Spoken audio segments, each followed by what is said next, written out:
大家好，我是拉拉。今天我媽媽陪我去醫院看病。其實我沒有什麼大問題，我只是一直咳嗽，但是咳了1個月了還沒好。自己買的藥吃了也沒什麼效果，所以我還是決定去醫院看一下醫生吧。在今天的視頻裡，我會帶你了解一下在中國的大醫院和小診所看病的不同。今天的中文有點難度，來挑戰一下你的聽力和詞彙量吧。我們為什麼要去醫院不去社區診所呢？你咳嗽時間有點長了，去醫院看放心一點。你的意思就是社區診所的技術不夠好嗎？对。那我为什麼非得去3甲醫院？我們現在要去的是那個合肥最好的醫院，對吧？對。但是我只是咳嗽啊，也不是大病啊。3甲醫院人很多，每次都要排隊很長時間。我們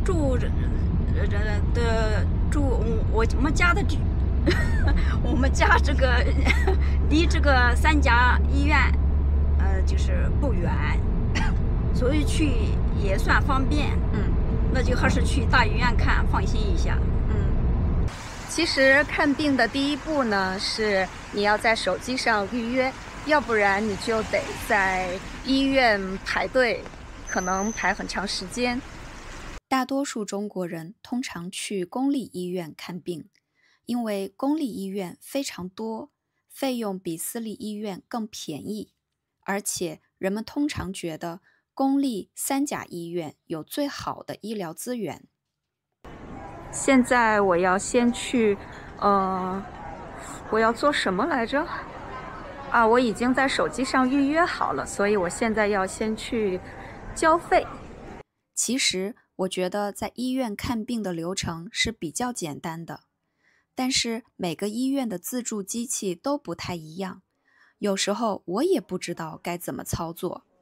這對老年人來說就更困難了，所以每個醫院都有不少志願者在機器旁邊提供幫助。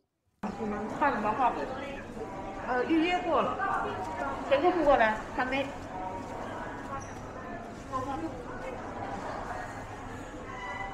我在機器上交費以後呢，就收到一條短信，然後這個短信告訴我應該去幾樓，哪醫生的辦公室在哪裡？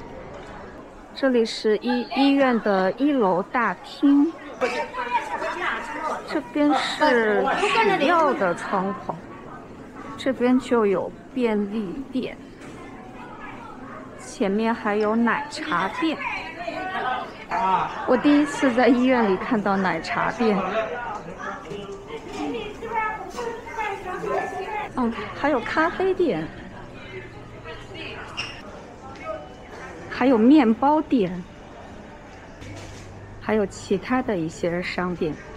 如果不是因為時不時的看到一些穿白大褂的醫生，還有醫院的各種窗口，我真的覺得這裡是一個商場。我現在要看的醫生是我媽媽幫我在網上預約的。你幫我預約的是一個專家號嗎？專家號。專家號多少錢？25。那也很便宜啊，這個專家。是他如果是普通的醫生大概多少錢？20。專家號和普通的醫生區別不是很大，價格上。他還有就是更高級的那個醫生號要貴一點，有50的，更高級就是資歷更老的。知名專家知名專家特需門診，那個就要50，那也不是很貴，也不算貴，对，也不算貴。找到診室以後，在機器上報到一下，然後等機器叫號。收到晨昏，請在大廳等候呼叫。這裡就是醫生的診室的門口，在這裡等醫生叫號。下面我們來學習一下用中文描述病情。醫生你好，我就是一直咳嗽，咳了1個月了。但是咳1個月了是吧？对，咳了1個月，沒有變得更嚴重，但是也好不了。白天咳，晚上咳，夜裡咳。睡覺不咳。就白天咳嗽啊。對。白天咳嗽，夜裡咳嗽。嗓子癢。嗓子不太癢，偶爾癢一下。嗓子癢。喝鼻塞流鼻涕啊？沒有鼻涕。流鼻涕。是反酸和燒心。反酸燒心也沒有。反酸燒心。先抽血，然後做 CT，然後再刷卡複診。我需要先在機器上付檢查費用，然後去做檢查。在這個醫院，我不能直接用我的醫保卡，需要在支付寶裡找到一個不常用的小程序，所以我總是需要工作人員的幫助。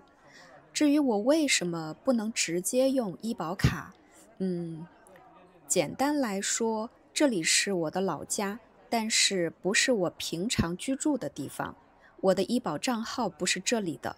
我有另一個視頻，是我在上海的醫院做身體檢查，那是我平常居住的地方，我可以直接使用醫保卡，就方便多了。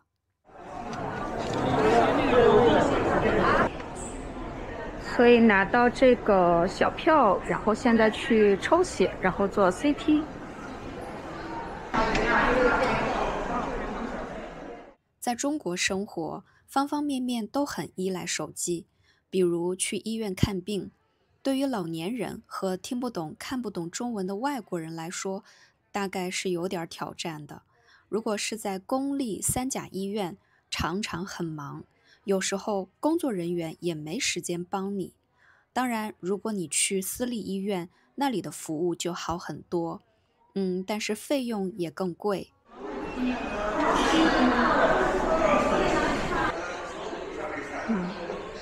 在這裡排隊等着電子叫號。做完這些檢查，我需要再一次去醫生的診室。醫生在他的電腦上可以直接看到我的檢查報告。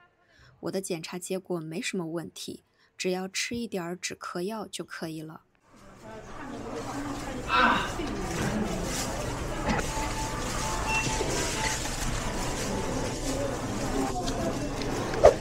嗨，我現在回家了。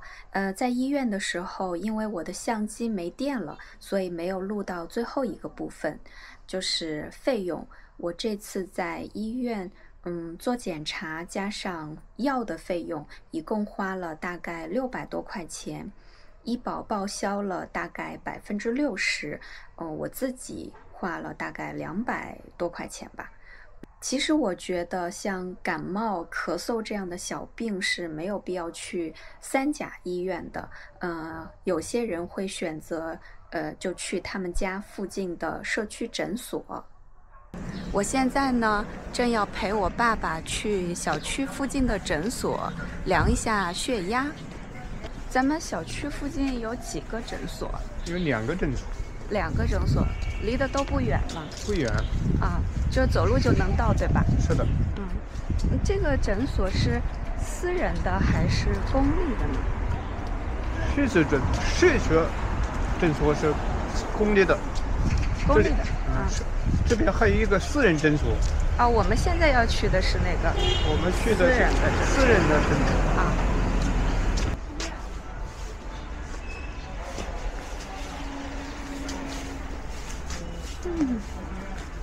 醫保刷卡。人們去社區診所一般是去看一些小病，或者量一量血壓、血糖等等。在診所裡，我跟醫生簡單的聊了聊。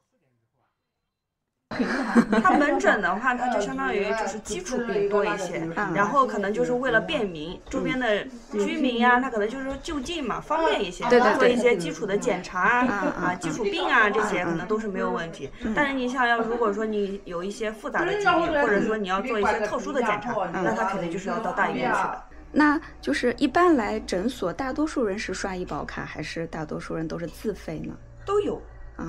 都有，因為它門診的話，它不像醫院，它有的就是說你居民醫保它可以報銷啊，或者一些，你像可能就是偏向於一些職工醫保，它可能就刷醫保，然後像一些居民的話，它可能更多的就是自費。在咱们診所也是可以拿藥的，也可以買藥的，對不對？就是那在診所拿藥買藥是不是也得先醫生給你看了診之後才能拿藥？最好是這樣。然後這個拿藥也是可以刷醫保卡的，對吧？它醫保規定範圍內的可以刷，醫保規定範圍外的就不能刷。好的。一般來說，進口的藥是不是常常不能報銷？多數是。多數是的。一般就是大多數感冒、發燒什麼這些藥，常見的一些藥可能就是報銷，就是你醫保刷的可能性就大一點嘛。可以刷。雖然說感冒、咳嗽這樣的小病，有的人會去社區診所，但是，說實話，我的感覺是，總的來說，無論是大病還是小病，很多人的第一反應都是去醫院，而且不少人傾向於去等級更高的醫院，比如說三甲醫院。所以中國的大醫院總是特別忙。我覺得這個主要的原因是以前社區診所的醫療水平不夠好，所以人們對社區診所沒有信任。現在的社區診所應該比以前要好多了，但是人們還是保留着以前的那個觀念，不過這些只是我個人的看法。那這就是今天的全部內容，希望這個視頻可以讓你對中國的醫療有一個簡單的了解。好，那我們下次見，拜拜。